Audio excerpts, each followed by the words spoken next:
Alright friends, एक बार फिर आपका स्वागत है लॉन्च पैड एजुकेशन के करंट अफेयर्स वीडियो में। आज का जो टॉपिक है बहुत ही बेहतरीन और इंटरेस्टिंग टॉपिक होने वाला है। बहुत सारी चर्चा करेंगे इसके ऊपर, फैक्ट्स के बारे में जानेंगे। टॉपिक हमारा जैसे कि आपको शो हो रहा है, इट इज विमेन रिजर्वेशन। तो जब हम विमेन रिजर्वेशन की बात कर रहे हैं, आप यहां भी देख रहे हैं कि प्राइम मिनिस्टर मोदी के साथ so many women, they're so happy. So anyway, I hope आप भी सभी इस चीज से खुश होंगे कि लोकसभा ने फाइनली वुमेन रिजर्वेशन बिल को पास कर दिया है। बट बिफोर सेलिब्रेटिंग हम थोड़ा ये जान लेते हैं कि ये वुमेन रिजर्वेशन है क्या चीज। वुमेन रिजर्वेशन क्या पहले एग्जिस्ट नहीं करती थी? अगर करती थी तो वो कहां एग्जिस्ट करती थी, और हमें लोकसभा में और स्टेट लेजिस्लेटिव असेंबलीज में रिजर्वेशन की बात क्यों करनी पड़ी?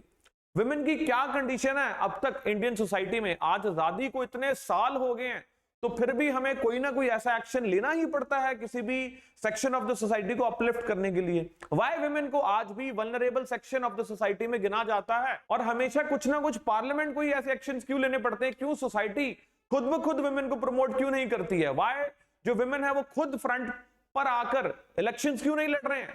Why do they need the reservation? ये सारे एनालिसिस करेंगे जो हमें हेल्प करेंगे हमारे मेंस आंसर राइटिंग में, फैक्ट्स हमें हेल्प करेंगे हमारे प्रीलिम्स में, और डिस्कशन हमें हेल्प करेगी हमारी इंटरव्यू में। All in all holistic video होने वाली है। Women reservation constitutional amendment bill जो पास किया गया है लोकसभा के द्वारा, उसके बारे में हम बात करेंगे। Let us move ahead, but before moving ahead let me first inform you about our batches. तो गाइस 37,500 का हमारा बैच है, ओनली 37,500 ऑनलाइन बैच, एंड ये रिकॉर्डेड बैच नहीं है। लाइव क्लासेस आपको अवेल करवाई जाएंगी, जिसमें आप लाइव डाउट क्लियरिंग सेशन में अपने डाउट्स पूछ पाएंगे टीचर से।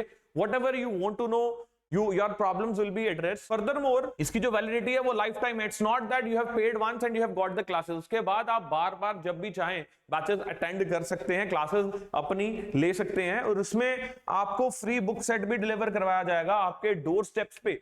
मतलब it's not only notes, rather इसमें आपको क्या मिलेगा? स्टैंडर्ड बुक्स जो आप बाजार से जाके खरीदते हैं, चाहे आपकी पॉलिटी के लिए हो, चाहे मॉडर्न हिस्ट्री के लिए हो, चाहे एथिक्स के लिए हो, everything will be given to you at your doorstep. आपका काम रह जाएगा सिर्फ और सिर्फ इंटरनेट का कनेक्शन लेके क्लासेस को अटेंड करना, that will be all. Technology का फायदा उठाइए। वो समय चले गए हैं जब आपको किश्तियों में बैठ के दरिया पार करने पड़ते थे क्लासेस लगाने के लिए, स्कूल जाने के लिए। आज with the click of a button you can get access to the class, and that too at a reasonable price। ये एक गोल्डन एरा चल रहा है जिसमें कंपटीशन जो है वो जरूर बड़ा है, बट तैयारी क्या हो गई है गाइस? आसान हो गई है, मुश्किल नहीं है। इस बैरियर को तोड़िए और आज ही नंबर्स पे कॉल कीजिए और कॉल करके एनरोल कीजिए। फ्री डेमो क्लासेस आपको अवेल करवाई जाएंगी। ओके, तो let us talk. Important points क्या डिस्कस करेंगे? हम बात करेंगे विमेन रिजर्वेशन पार्लियामेंट में और स्टेट लेजिस्लेटिव असेंबली में। उसके बारे में जो न्यूज में चल रही है कि विमेन को रिजर्वेशन दी जा रही है पार्लियामेंट में और स्टेट लेजिस्लेटिव असेंबली में, उसके बारे में बात करेंगे, और कब से इसको इंप्लीमेंट करवाया जाएगा। From when will it be implemented? यानी कि हमें लग रहा होगा कि अब जनरल इलेक्शंस आ रहे हैं 2024 में, तो क्या 2024 में विमेन को रिजर्वेशन दे देगी पार्लियामेंट और स्टेट लेजिस्लेटिव असेंबलीज में? यहां पर थोड़ा रुकिए, यू नीड टू थिंक, क्या सच में मिल रही है? हम अभी बात करेंगे। रिजर्वेशन स्टेटस सो फार, अभी तक क्या रिजर्वेशन का स्टेटस है? कहां पर रिजर्वेशन है? क्या पंचायत में है? क्या गवर्नमेंट जॉब्स में है? क्या एजुकेशनल इंस्टीट्यूशंस में है? क्या सिंगल गर्ल चाइल्ड को? ये सारी चीजें अभी तक रिजर्वेशन का क्या स्टेटस है? Then why reservation complete analysis, जिसके बारे में मैंने आपके साथ बात की कि हमें रिजर्वेशन देने की आवश्यकता ही क्यों पड़ती है। इंडियन सोसाइटी इतनी पिछड़ी हुई क्यों है कि आज भी यहां पर किसी सेक्शन को अपलिफ्ट करना है तो कोई ना कोई अफर्मेटिव एक्शन कॉन्स्टिट्यूशनल मेजर के द्वारा लेना पड़ता है। तो इसके बारे में हम बात करेंगे। बात करते हैं women reservation in parliament and state legislative assembly. According to the constitutional 108th women reservation bill, women should be given 1/3 of the seats in the state legislative assemblies and the parliament. Women should be given 33% of the reservation, कहां पर? State legislative assemblies and the parliament। And इसको क्या नाम दिया गया है? नारी Shakti Vandan Adhiniyam, which has a sunset clause of 15 years for this quota. मतलब 15 साल का क्लॉज है कि 15 साल के बाद इस चीज को रिवाइज किया जा सकता है। तो from when will it be implemented? इतना तो हमें पता लग गया कि लोकसभा ने क्या किया है जी, बिल को पास कर दिया। कौन से बिल को पास कर दिया? कि विमेन को हम रिजर्वेशन देने के लिए तैयार हैं पार्लियामेंट में और स्टेट लेजिस्लेटिव असेंबलीज में। अब देखते हैं जी कब से ये इंप्लीमेंट करवाया जाएगा। थोड़ा पीछे चलते हैं और बात करते हैं। ऐसा पहली बार नहीं हुआ। देखो कई बार क्वेश्चन आ जाता है प्रीलिम्स में कि ज्वाइंट सिटिंग आज तक 2 बार हुई है या 3 बार हुई है, सच सॉर्ट ऑफ क्वेश्चंस। तो सिमिलरली अगर क्वेश्चन आता है तो ये भी आपको पूछा जा सकता है क्या कि जो विमेन रिजर्वेशन बिल है उसको पहली बार इंट्रोड्यूस किया गया और पास हो गया है, तो इसका आंसर रहेगा नो, बिकॉज इससे पहले भी विमेन रिजर्वेशन की बात हुई है।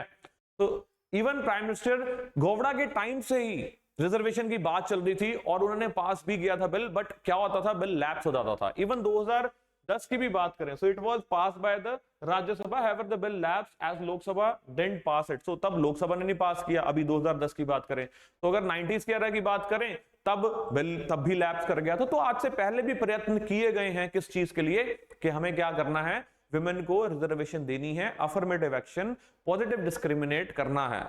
और क्यों करना है, ताकि उनको अपलिफ्ट किया जा सके। अब what is positive discrimination, what is affirmative action, अभी आगे वीडियो में हम इसके बारे में चर्चा करेंगे। सो अभी की बात करें so it's implementation will be delayed. तो आपको लग रहा है कि अगर 2024 में लोकसभा के जनरल इलेक्शंस हैं और 2024 में वुमेन को रिजर्वेशन दे दी गई, तो आप यहां गलत हो। क्यों गलत हो, क्योंकि इसको बांध दिया गया है एक चीज के साथ कि पहले हम सेंसस को देखेंगे और डिलिमिटेशन को देखेंगे। दैट मींस जो कॉन्स्टिट्यूएंसीज को लिमिट कर दिया गया है कि लेट अस से फॉर एन एग्जांपल कि 100 जानों की पॉपुलेशन है और 100 मेंबर्स की पॉपुलेशन में एक सीट हम रिजर्व कर रहे हैं, आई मीन नॉट रिजर्व, एक सीट हम किसको दे रहे हैं, एक पर्सन को दे रहे हैं। सो दूसरी भी 100 मेंबर्स की कॉन्स्टिट्यूएंसी सेम 1 सीट दे दी। सो अब जब पॉपुलेशन बढ़ रही है, कहीं ज्यादा बढ़ रही है, कहीं कम बढ़ रही है, ताकि प्रॉपर रिप्रेजेंटेशन हम दे पाए उसके लिए हमें क्या करना पड़ेगा, डिलिमिट करना पड़ेगा उन कॉन्स्टिट्यूएंसीज को और दोबारा से देखना पड़ेगा कि अब हम कितनी पॉपुलेशन के लिए कितनी सीट्स दें। So that is what is delimitation in short. And ये जो रिजर्वेशन की बात है, ये बोल रहे हैं कि एक बार डिलिमिटेशन हो जाए और उसके बाद हम रिजर्वेशन वुमेन को दे देंगे। और ये जो डिलिमिटेशन है ये 2026 में तय है। सो एनीवे 2024 के इलेक्शन तो निकल जाएंगे, वहां आपको नहीं मिलेगी रिजर्वेशन वुमेन को। तो उसके बाद जो इलेक्शन आएंगे उसमें आप ये रिजर्वेशन देख पाएंगे। एंड वी नीड टू सी कितनी स्ट्रांगली वुमेन अपने आप को प्रेजेंट कर पाएंगे। राइट नाउ वुमेन की जो रिप्रेजेंटेशन है वो बहुत ही कम है, स्टेट वाइज भी डिस्पैरिटी बहुत ज्यादा है। और अगर हम पार्लियामेंट की बात करें तो उसमें भी बहुत कम फेसेस आपको देखने को मिलेंगे वुमेन के। And with the advent of this law what will happen, women की रिप्रेजेंटेशन और ज्यादा बढ़ेगी। एंड मैं तो ये कहूंगा कि एक वाटरशेड मोमेंट है इंडियन हिस्ट्री में और आप सभी को इसको सेलिब्रेट भी करना चाहिए, but at the same time you need to know every side of this. So अब देखते हैं रिजर्वेशन स्टेटस सो फार, अभी तक क्या स्टेटस है जी रिजर्वेशन का वुमेन की। सो प्रेजेंटली लोकल बॉडीज यानी कि पंचायत में एंड म्युनिसिपैलिटीज में वुमेन को 33% रिजर्वेशन ऑलरेडी दी गई है। एंड आज की बात करें तो many women now are representing more than 50% in several states and Panchayati Raj institution. So women representation बढ़ती जा रही है।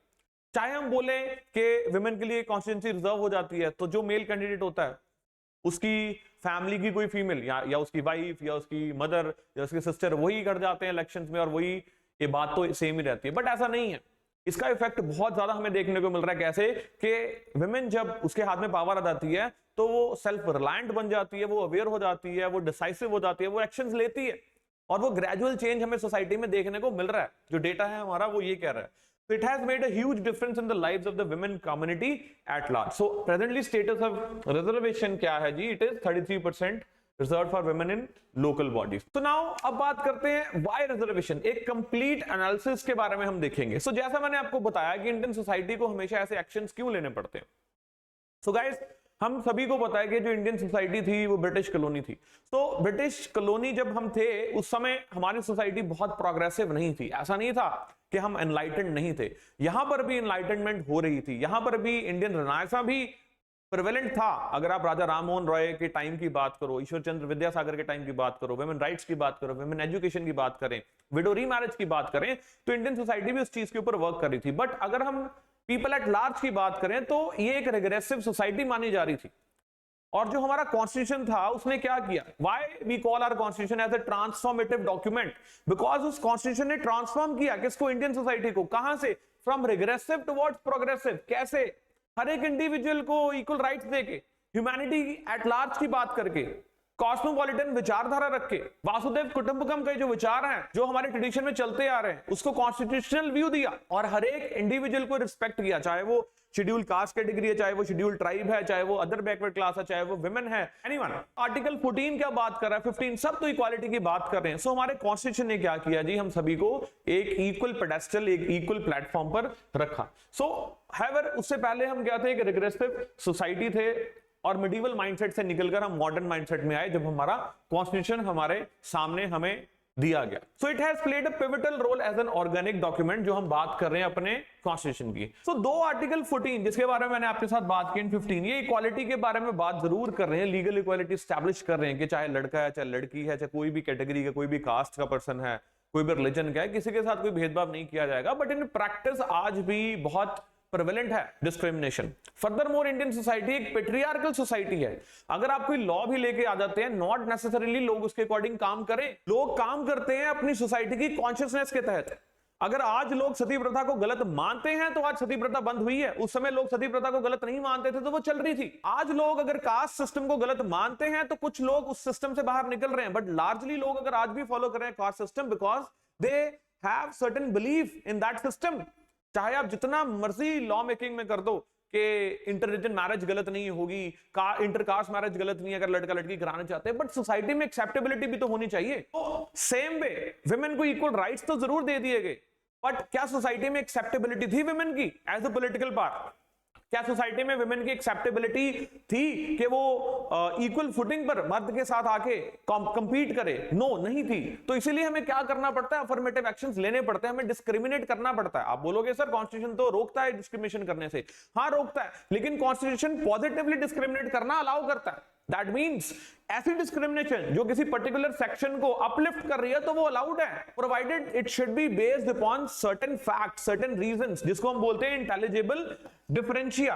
तो अगर आप डिफरेंशिएट कर रहे हो तो आपको इंटेलिजेंस बेस पे उसको क्या करना है, डिस्क्रिमिनेट करना है सर्टेन फैक्ट्स के बेस पे। तो अगर आप वो डिस्क्रिमिनेशन क्रिएट कर रहे हो, that is what is positive discrimination, और उसको फिर अपलिफ्ट करने के लिए आप एक्शंस लेते हो, रिजर्वेशन देते हो, जिसको हम बोलते हैं अफर्मेटिव एक्शन। आई होप यहां तक आपको ये चीज समझ आई। तो अगर एनालिसिस की हम बात करेंगे, we will be all good, we will support the view के vulnerable section of the society को हमें क्या करना है, अपलिफ्ट करना है, जिसमें schedule caste, schedule tribe, children, old age, women, ये सब इंक्लूडेड है गाइस। ओके, आई होप यहां तक आपको ये चीज समझ आई है। सो दो article 14-15 bars the discrimination and provides for legal equality, yet it allows the positive discrimination with an intent to uplift the weaker section of the society, under which we have SC, ST, OBC, women, old age, and elders of the society and children. So affirmative action should be welcomed provided it is based on the intelligible differential to make society egalitarian. Alright guys, so I hope आपको ये सारा analysis समझ आया, आपको सारे fact समझ आए, आपको कॉन्स्टिट्यूशनल अमेंडमेंट समझ आई, अभी तक रिजर्वेशन का क्या क्राइटेरिया था, वुमेन को कहां मिली हुई थी रिजर्वेशन, वो आपको समझ आई है, एंड एनालिसिस भी हमने समझाया, हमने देखा है, उसके इंपॉर्टेंट पॉइंट्स आपने नोट कर लिए होंगे। So all in all holistically हमने ये टॉपिक को कवर किया है, जितने कम समय में कर पाए हमने उतने कम समय में किया है, और मैं उम्मीद करता हूं it was a knowledgeable session for you. अगर हाँ तो प्लीज इसको लाइक किए बिना और सेशन को शेयर किए बिना और 5 स्टार रेटिंग दिए बिना मत जाइएगा। 3 देना 3 दे दो, 4 देनी 4 दे दो, 5 देनी 5 दे दो, 1 देनी 1 दे दो, बट जरूर दो। Okay guys, thank you very much.